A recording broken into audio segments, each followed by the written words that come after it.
Saksakalyan gunarnavasya Vande Guru Sri Charanaravindan.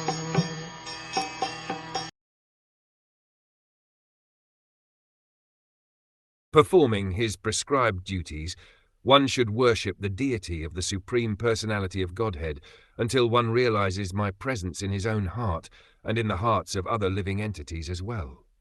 Worship of the deity of the Supreme Personality of Godhead is prescribed herewith even for persons who are simply discharging their prescribed duties. There are prescribed duties for the different social classes of men, the Brahmins, the Vaishyas, the Kshatriyas and the Shudras, and for the different ashramas, Brahmacharya, Grihastha, Vanprastha and Sannyasa.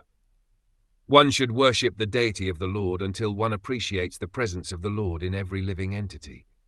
In other words, one should not be satisfied simply by discharging his duties properly. He must realize his relationship and the relationship of all other living entities with the Supreme Personality of Godhead.